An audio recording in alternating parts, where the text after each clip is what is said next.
Hello dear students. आज फिर से आपके सामने एक इरोडोव की प्रॉब्लम लेकर आए हैं और ज़्यादातर बच्चों को ये डिफिकल्ट लगती है और काफ़ी बच्चों जो है कंफ्यूज हो जाते हैं इसको कैसे सॉल्व करें। तो आज इसके जो है दो सॉल्यूशंस आपके सामने प्रेजेंट करूंगा और एक सॉल्यूशन तो सेंटर ऑफ मास फ्रेम में है, वो ज़्यादातर बुक्स में आपको मिल जाएगा, लेकिन एक दूसरा सॉल्यूशन है ग्राउंड फ्रेम से, वो आपको कहीं नहीं मिलेगा। तो वो देखिएगा आप और दोनों में से जो आपको अच्छा लगे, मैं तो ये कहूंगा बल्कि कि दोनों ही सॉल्यूशंस आप समझने की कोशिश करें और कोई भी approach centre of mass frame की हो चाहे ग्राउंड फ्रेम की हो, दोनों ही आपको लगानी पड़ सकती हैं। तो कैसे लगेंगी, क्या होगा, आइए देखते हैं, समझते हैं। तो पहले मैं क्वेश्चन बता देता हूं आपको। क्वेश्चन बच्चों ये है कि this is a system of two masses m1 and m2 which are kept on a smooth surface and they are connected by a spring of spring constant k. Initially the spring is in its natural length, neither compressed nor elongated. The spring is in its natural length and then a force F starts acting on m2 and m2 is being pulled by the force. So what will happen, m2 will start moving towards right and m1 will also start moving towards right. Both will move towards right and the spring will start elongating. Spring will start elongating and you have to tell what will be the, in the subsequent motion, you have to tell what will be the maximum elongation of the spring. So this is the question. So basically what is asked, x max is asked, what is the maximum elongation of the spring. So let me present solution number 1. Well, solution 1 is in center of mass frame. Solution 1.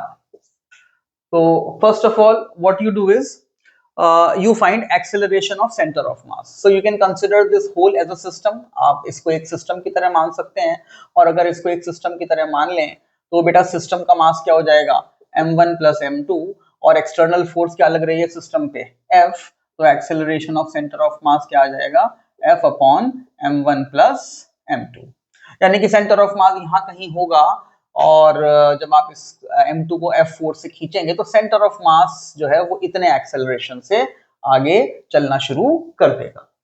अब क्या करिए आप, अब आप बेटा centre of mass पर बैठ जाइए। ये सेंटर ऑफ मास है बीच में कहीं, आप इस पर बैठ जाइए।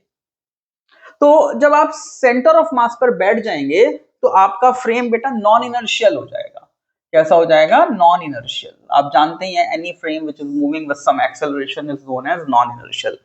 अब सेंटर ऑफ मास पर बैठकर जब आप इन दोनों ब्लॉक्स को देखेंगे, सेंटर ऑफ मास पर बैठकर जब आप इन दोनों ब्लॉक्स को देखेंगे तो आप इनका फ्री बॉडी डायग्राम बना लीजिए। सेंटर ऑफ मास पर बैठ जाइए और ये सेंटर ऑफ मास आ गया, इस पर बैठ जाइए या ऐसी गाड़ी में बैठ जाइए जो सेंटर ऑफ मास के एक्सेलरेशन से चल रही हो। अब उस सेंटर ऑफ मास फ्रेम बोलते हैं इसको। तो सेंटर ऑफ मास फ्रेम में बैठकर या सेंटर ऑफ मास पर बैठकर अब आप जब इन दोनों के मोशंस को विजुअलाइज करेंगे तो आपका, क्योंकि फ्रेम नॉन इनर्शियल हो गया है, तो आपको सूडो फोर्स लेनी पड़ेगी। ठीक है, तो एक तो फोर्स ये आप लगा ही रहे हैं, एक्सटर्नल एजेंसी लगा ही रही है, साथ में एक सूडो फोर्स इस पे लग जाएगी, m2a मैं उसको बोल देता हूं। आप जानते ही हैं सूडो फोर्स एक्सेलरेशन जो है सेंटर ऑफ मास का वो आगे है तो सूडो फोर्स पीछे लगेगी। m1 के ऊपर भी एक सूडो फोर्स लगेगी ऐसे, इसको बोल देते हैं m1a। जहां पे a क्या है, ये मैंने निकाल रखा है, एक्सेलरेशन ऑफ सेंटर ऑफ मास। ठीक है जी। अब सेंटर ऑफ मास फ्रेम में न्यूटन सेकंड लॉ की इक्वेशन लिखिए, m2 के लिए भी और m1 के लिए भी। तो आइए लिखते हैं फॉर m2। m2 के लिए न्यूटन सेकंड लॉ की इक्वेशन लिखते हैं सेंटर ऑफ मास फ्रेम।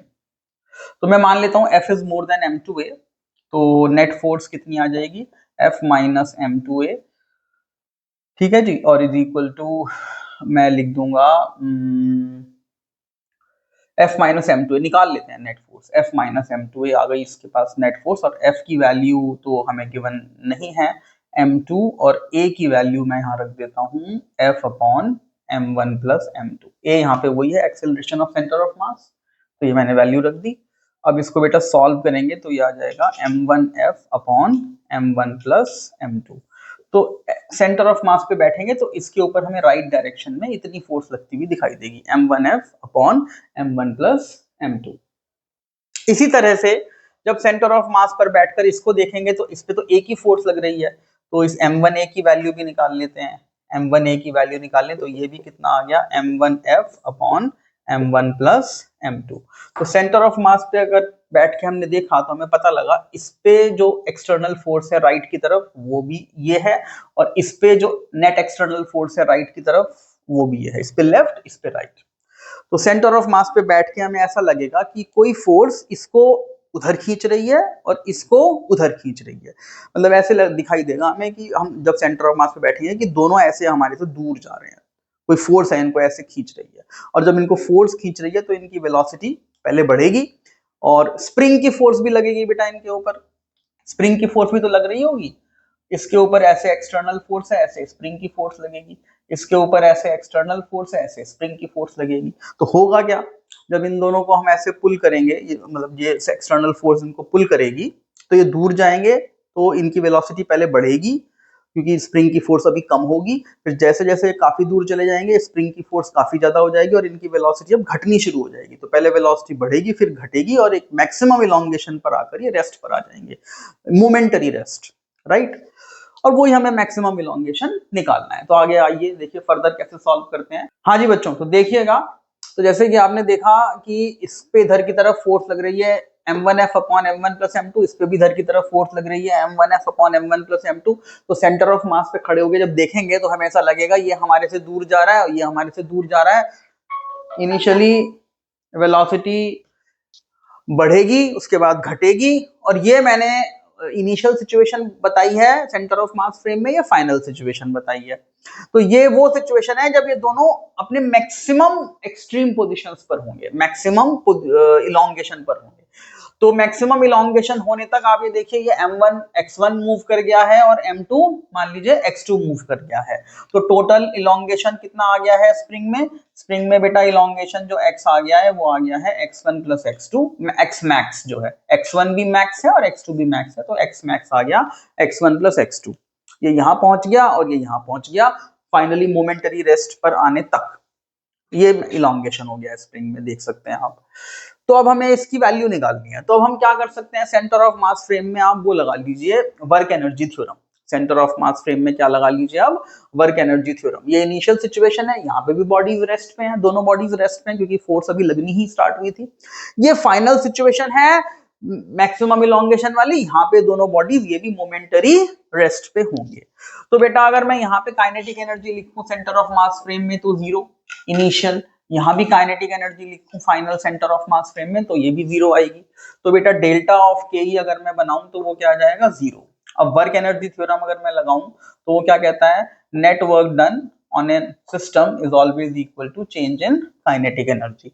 अब यहाँ पे वर्क किस किस का होगा बेटा, work by this pseudo force on m1 plus work by pseudo force on m2 और plus work by spring force, और ये बेटा 0 आ जाएगा क्योंकि डेल्टा के क्या है 0। अब अगर आप निकालें कि एक कांस्टेंट फोर्स है ये और x1 इसका डिस्प्लेसमेंट हुआ, तो ये work by pseudo force on m1 कितना हो जाएगा, m1f upon m1 plus m2, ये फोर्स हो गई और ये डिस्प्लेसमेंट हो गया। Work done by pseudo force on m2 कितना हो जाएगा, फोर्स हो गई m1f upon m1 plus m2 और ये डिस्प्लेसमेंट हो गया x2। और स्प्रिंग फोर्स का वर्क कितना होगा बेटा, स्प्रिंग फोर्स का वर्क वही होगा जितनी स्प्रिंग में पोटेंशियल एनर्जी होती है उसका नेगेटिव, तो ये हो जाएगा -12 k x1 प्लस x2 का होल स्क्वायर, और ये 0 है। तो यहाँ से आप m1f upon m1 plus m2 common ले सकते हैं। तो जब आप कॉमन लेंगे तो आपका क्या आ जाएगा, इधर की तरफ लिख रहा हूं मैं, ये आ जाएगा m1f upon m1 plus m2 into x1 plus x2 is equal to half के x1 प्लस x2 का होल स्क्वायर। ठीक है, इस टर्म को मैं उधर ले गया, x1 प्लस x2 को x लिख दिया मैंने, x मैक्स, तो m1f upon m1 plus m2 into x max, ये हो गया हाफ के x मैक्स का स्क्वायर।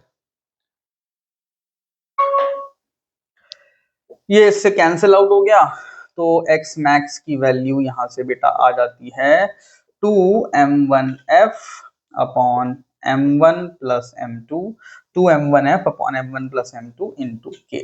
तो ये आपका एक सोल्यूशन हो गया इस प्रॉब्लम का कि आपका जो है ये मैक्सिमम इलॉन्गेशन स्प्रिंग में कितना होगा। ये सेंटर ऑफ मास फ्रेम में हुआ बच्चों, ठीक है। अब नेक्स्ट सोल्यूशन जो हम बताएंगे वो बताएंगे ग्राउंड फ्रेम में अगर इसे करें तो कैसे होगा। हाँ जी बच्चों, तो देखिएगा second solution in ground frame. तो मैंने ये माना ये M1 था, ये M2 था, स्प्रिंग की नेचुरल लेंथ L0 थी, इस पर F फोर्स लगाई। F फोर्स लगाने से क्या होगा, ये चल पड़ेगा और ये जैसे ये चलेगा स्प्रिंग में इलॉन्गेशन आ जाएगा, इस पे फोर्स लगेगी, ये भी चल पड़ेगा थोड़ी देर के बाद। बच्चों ये पहली तो जो फिगर है वो तो एकदम तब है just after applying the force F। दूसरी जो फिगर है वो है थोड़ी देर के बाद। थोड़ी देर के बाद ये थोड़ा आगे शिफ्ट हो चुका होगा, ये भी आगे शिफ्ट हो चुका होगा, स्प्रिंग की लेंथ L0 प्लस x हो चुकी होगी, मतलब x इलॉन्गेशन आ चुका होगा। अब x इलॉन्गेशन जब आ चुका होगा तो स्प्रिंग की फोर्स इस पे इधर लग चुकी होगी kx और इस पे इधर लग चुकी होगी kx, या लग रही होगी। अब ग्राउंड फ्रेम में ही बेटा आप क्या करिए, दोनों पर न्यूटन्स लॉ लगा दीजिए, न्यूटन सेकंड लॉ दोनों ब्लॉक्स पर। तो अगर मैं पहले ब्लॉक पे लगाऊं न्यूटन सेकंड लॉ तो क्या इक्वेशन बनेगी। फर्स्ट ब्लॉक पे अगर मैं लगाऊं बेटा न्यूटन सेकंड लॉ तो क्या इक्वेशन बनेगी, देखिएगा।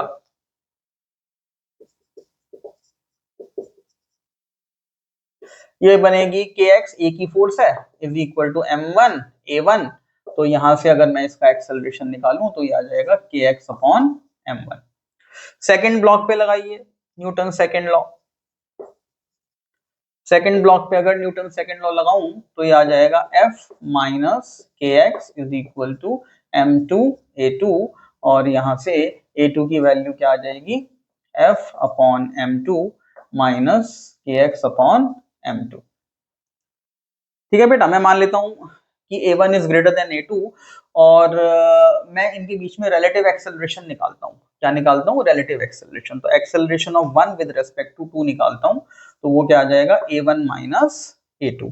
This is the relative acceleration. Acceleration of 1 with respect to 2 निकाल लेता हूं, a1 माइनस a2।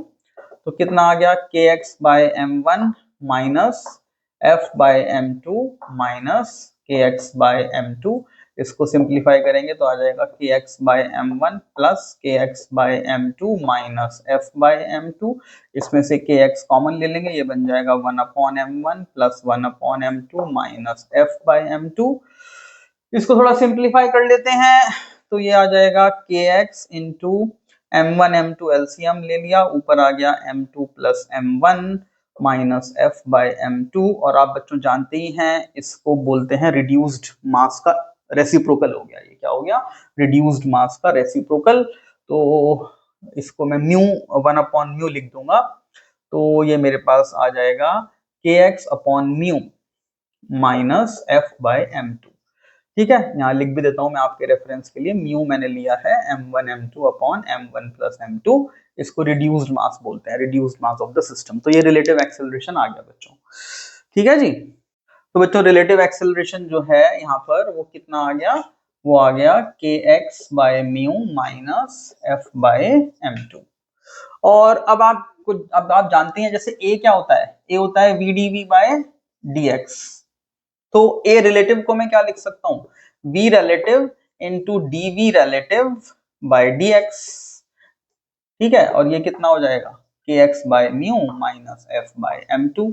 अब इसमें क्या करो आप, dx को उधर ले जाओ, तो v relative into dv relative is equal to kx by mu minus f by m2 हो जाएगा इंटू dx। अब बेटा दोनों साइड इंटीग्रेट कर दो। अब यहां थोड़ा सा यहीं पे है मेन सोल्यूशन। बेटा इंटीग्रेट मैं कहां से कहां तक कर रहा हूं, ये इनिशियल कंडीशन है, ये कोई बीच की कंडीशन है, फाइनल कंडीशन जब स्प्रिंग में इलोंगेशन मैक्सिमम हो जाएगा।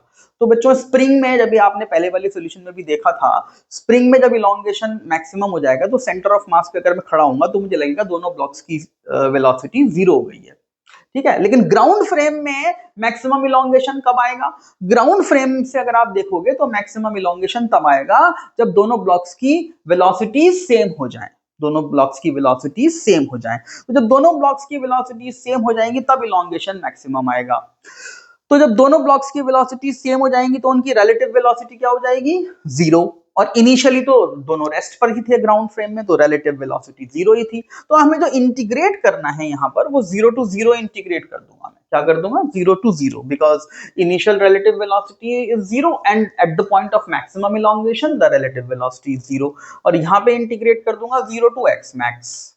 तो ये LHS मेरा 0 बन जाएगा और जब इसे इंटीग्रेट करूंगा तो ये आ जाएगा k by mu into x max का square by 2 minus f by m2 into x max. ठीक है जी। इसको आगे आप फर्दर सॉल्व करोगे तो यहाँ से आ जाएगा k by mu into x m square by 2 is equal to f by m2 into x M.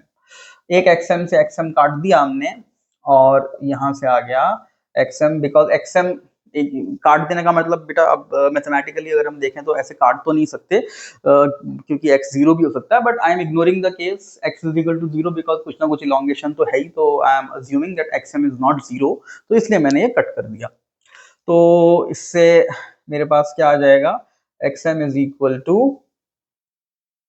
f 2f into mu upon m2k 2f into mu upon m2k और अब म्यू की value डाल देते हैं बच्चों। अब यहाँ क्या करते हैं म्यू की वैल्यू डाल देते हैं। तो म्यू की अगर वैल्यू डालें तो जो रिजल्ट आएगा वो वही आएगा जो पहले आया था। मैं यहाँ लिख देता हूँ आपको रिजल्ट।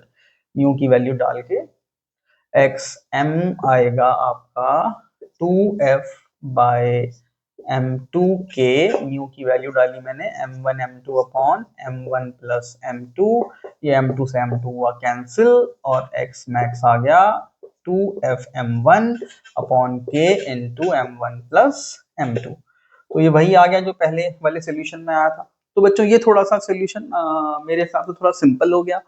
वो थोड़ा सा लेंदी जा रहा था। अब एग्जाम में जो भी आपको स्ट्राइक कर जाए बट यह है कि ग्राउंड फ्रेम से भी इस क्वेश्चन को सॉल्व किया जा सकता है और सेंटर ऑफ मास फ्रेम से भी सॉल्व किया जा सकता है। दोनों अप्रोचेस बेटा आपको आनी चाहिए तो दोनों मैंने यहाँ पे आपको बता दी। ओके बच्चों, I hope you like this video. Thanks for watching.